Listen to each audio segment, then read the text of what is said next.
Staying with our SONA coverage, Iman Rapeti is stationed outside Parliament this afternoon for rolling coverage of the SONA address. Iman, good afternoon once again. We're still asking the tough questions. The clock is ticking. We're edging closer to President Cyril Ramaphosa addressing the nation. Perhaps you could bring us up to speed as to what's happening on your end. Thank you so much, Liesl. It's almost possible to feel transported to another place and time. We've had the Navy band just serenading us with the baritone of Hallelujah. And so, you know, we kind of transported in a way to another time, and maybe it's appropriate because what you can see on your screens right now is Cape Town City Hall, built in 1905, 119 years old. This grand dame still looks gorgeous. And for those of you who don't know, and you know I am a history buff as well, love little pieces of information and anecdotes. So the building architects were chosen by way of competition, and eventually it was Harry Reid and Frederick Green who were chosen to construct the building together with some contractors. A lot of the material in that building, however, is from Europe, and it's built in the Edwardian style. But you know, she looks like iconic, and her fashion is still timeless, I guess, in many ways. And that's a subject of our next discussion. Behind me is also almost wraparound of the red carpet, and we're going to see a number of people, MPs, all of the important politicians gathering here a little bit later on. And in years gone by, you've seen what used to be a really fierce fashion parade toned down, I guess, to reflect the austerity, really, that a lot of the country has been going to. So we'll take you to the red carpet a little bit later on. And in fact, what we'll do is let's pick up this conversation around fashion with Proudly SA in just a moment. For right now, I'm going to take you to our political reporter, Samkele Maseko, who's standing by with analyst Somadora Fikeni. Sam? The members of parliament are starting to come in for the State of the Nation address. A number of them are being dropped off by buses here. I've seen a few that have already been around the area going to the last State of the Nation address of this sixth administration. A number of promises in the various State of the Nation addresses that the president has delivered to the nation. A bullet train was promised. A new smart city was promised between the Eastern Cape and KwaZulu-Natal. Two smart cities in Gauteng, Lanseria, in Tshwane. They were also promised. Only the one in Tshwane development has started. Lanseria Smart City still conceptualized, but the idea still not yet fully implemented. You've seen the province of Gauteng and Limpopo trying to build a new fast train that will connect these two particular provinces. The Premier of Limpopo, Stan Matabata, and the Premier of Gauteng, Panyaza Lusufi, working on that specific issue. But the issue of public servants, you've got issues particularly pertaining to audits. You go to Ekurhuleni, the audit has not yet been finished, seeing a standoff between the Auditor General's office and also the bureaucracy in Ekurhuleni between the city manager, the CFO, and the officials of that municipality, alongside the politicians, saying that there is some ulterior motive. We're now going to bring in the chairperson of the Public Service Commission, Professor Somadora Fikeni, to essentially speak on the public service. Prof, we've had a number of issues of public servants, some dubbed unpatriotic, leeching off the coffers of the state through getting kickbacks from various service providers of municipality and provinces. Do we have a patriotic civil servancy at the top echelons of government, looking at how our municipalities are crumbling? Road infrastructure is crumbling. You look at the rail infrastructure within the country, you look at Transnet, you look at the various ports. Do we have capable public servants?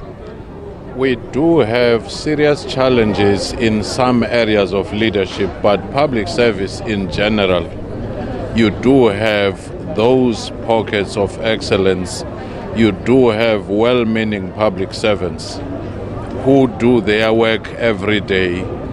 Hence, it is very important, even as we see some problems, not to paint a picture across. For example, teachers do turn out to teach. Police do their work, but there are still corrupt and there are still challenges with some of them there. And what has been identified is that leadership is one of the challenges that you normally find.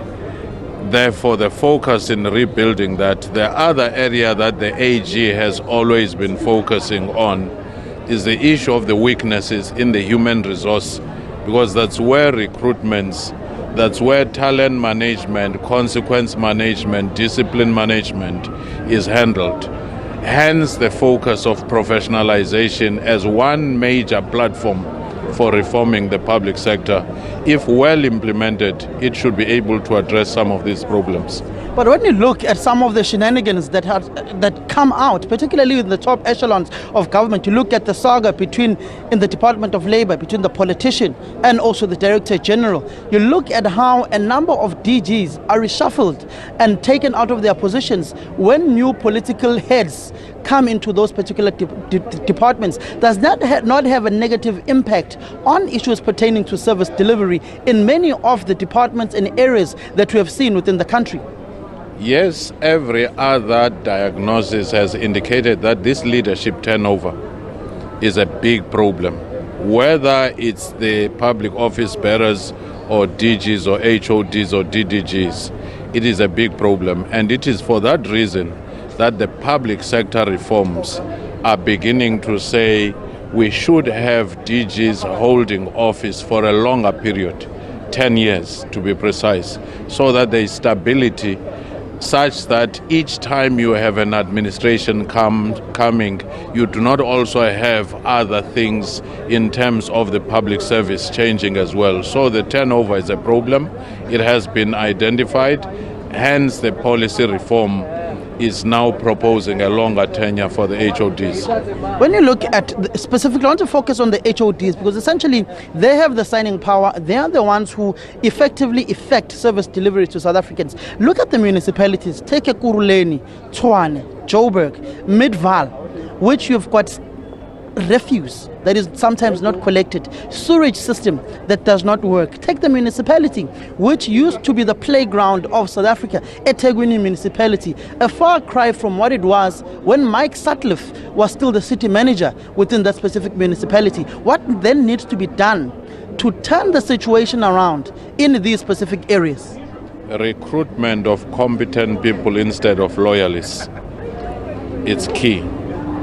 And also making sure that there is coordination. For example, when you have the water boards or the water providing agencies for the bulk water supply, the Department of Water Affairs and the municipality not being on the same page. We saw that with Hammanskraal. But once they start working together, instead of the territorial battles of saying this is my space, you'll begin to see a change.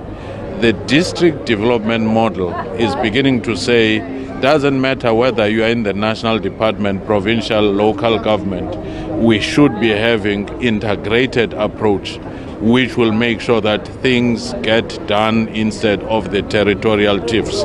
That is key in these reforms. But we are also seeing a number of public servants, their lives are under threat. We saw shooting incidents of officials in Ekurhuleni. One person who worked in the tender adjudication committee was shot dead. The CFO's life was attempted at. You've also go to the Rand Water.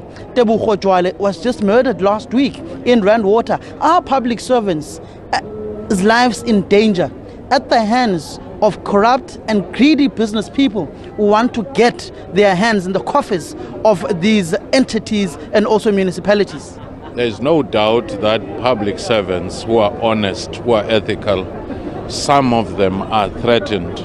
And it is for that reason that the Public Service Commission, working with the Department of Justice, working with different NGOs, are working on this reform in the protection of whistleblowers, and even the unveiling of the lifestyle audit. Once implemented, corrupt individuals will be exposed, and therefore those systems being affected will begin to make it very expensive for any corrupt person wanting to put their hand in the public till.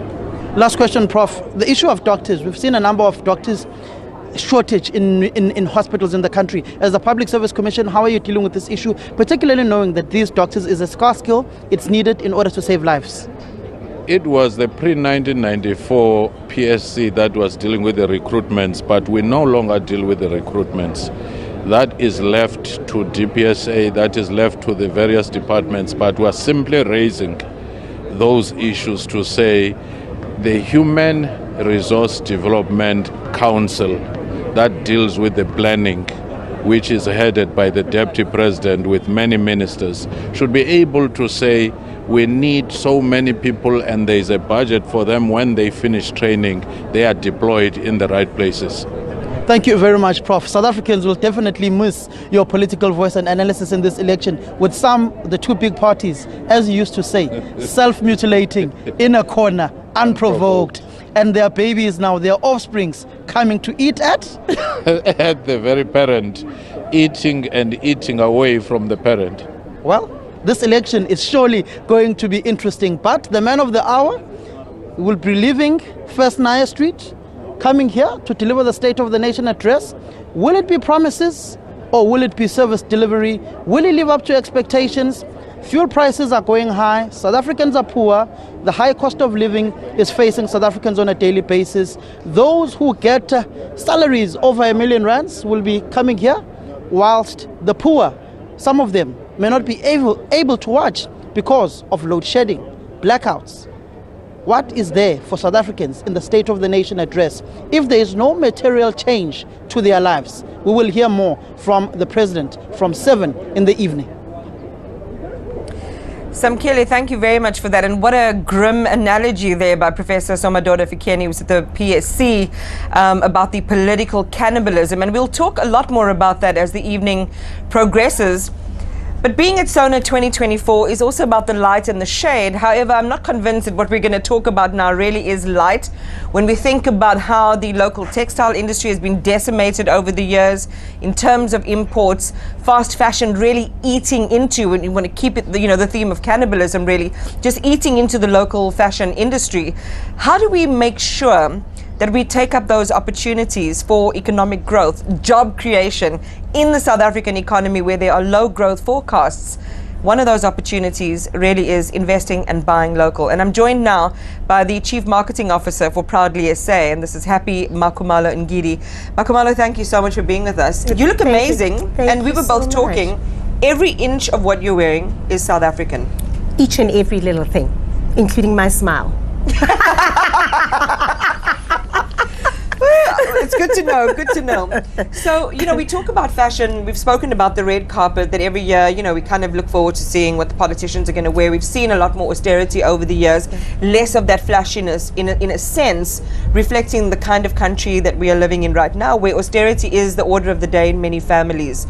Let's just maybe start with an architectural view of fashion in South Africa, the challenges of keeping things local and the importance of actually doing it.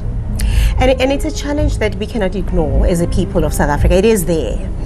You alluded to the issue around imports that come into the country, which then, culminates into people seeing that as an option, which speaks to how deep their pockets are. And if you really cannot afford to buy that which is made locally, and you need to be able to balance, having a decent life where you can put food on the table at home and still be able to wear something that's decent, you're going to prioritize and be controlled by what you can afford. So when we do go out there as Proudly South African and ask and plead and remind and educate South Africans about the importance of buying local, we do that with the responsibility that it requires. We understand and acknowledge the fact that not everybody is in a position to do that. In fact, many people in South African households, if they have 100 Rand today to be able to put a decent plate of food on the table, they don't care whether the chicken comes from South Africa or not. They will buy what they can afford. And because often it's the difference between being able to have a loaf of bread, and we're going to talk later in the program, but high levels of malnourishment in the country. People are struggling to put food on the table. And when it comes to making this choice, it's almost a slam dunk. I'm going to clothe my back, I'm going to choose what is cheap, and that often is going to be fast fashion. The trouble is that there is an ecosystemic nature of what we wear, feeding into the local economy, job creation. It's a slower burn for that circle to come all the way fully. But how then do South Africans make sure that we do our country duty, but we also are able to do it on a budget? And we tap into their patriotic side. when we have that conversation with them. Yeah. It's about South Africans, when they hear this message, they can resonate with it and relate to it. When we start saying as proudly South African, we all know somebody who's looking for a job today. It could be, a family member, a spouse, a neighbor, people who've lost their jobs, through COVID, where companies were shut down and all of that. And we're simply saying, if you can play your part, whichever way you can, you're essentially contributing to the ecosystem that then speaks to, giving some sort of the economy some, a good standing, if you like. Yeah. That if we start thinking about it that way and start doing, whatever it is that we can do to contribute to supporting a service, around the area where you stay, or supporting a local business, or supporting whatever it is. That's so true, because there definitely would be a seamstress or Yes. a tailor that you can go to, Absolutely. in the community Yeah. that could benefit from that work. Yeah. You've done something interesting this year in partnering with local designers. Yes. Talk to us about that campaign and how it relates to SONA and what we're likely to see later. Okay, so just to backtrack to 4 years ago, we were the ambitious guys at Proudly South African. We wrote a letter to the president, and we said that this, whatever you wear at SONA that year, please ensure that it's made locally. He heeded our call. He actually stood the stand and said, the suit, the shirt, the tie I'm wearing is made local. Don't ask me about anything else underneath. Don't worry about that. Well, we don't want to go Yeah, there. we don't want to go there. And he's since done that. Since back then, he's done that every year without us even reminding him. And so to intensify our efforts this time around at SONA, we thought let's partner with about 15 designers who are affiliated with Proudly South Wow. African, and we said and we communicated with parliamentarians, with guests that are invited to SONA, and we said there's no excuse. You would have had to go buy your outfit anyway. And in the course of doing that, we're simply asking that you do that in favor of locally manufactured clothing. Here's an array of designers, a list of incredible renowned designers in South Africa, ranging from David Lalehab, Johan Kutsia, Gavin Raja, Rubicon, Makosa, Scalo, Otis Seflo. Wow. All of those guys. But we didn't leave out everybody else around the country. There's a seamstress down the road from you who may be, be creating magic for the sector. You can also go buy from them. And that's what we're doing. And we partnered with GCIS and with Parliament to try and intensify that effort. But we know it's a long way to go. We're not at the promised land as yet, Yeah. but we'll get there slowly but surely together. As long a as we movement. don't spend 40 years in the economic desert, Makumalo, because families need that support, that economic support. Yes. And as a happy Makumalo Ngidi, who is the CMO of Proudly SA, is saying, you don't only have to support the major designers. If it's out of your budget, go to someone who's even your community down the road. But let's keep it local.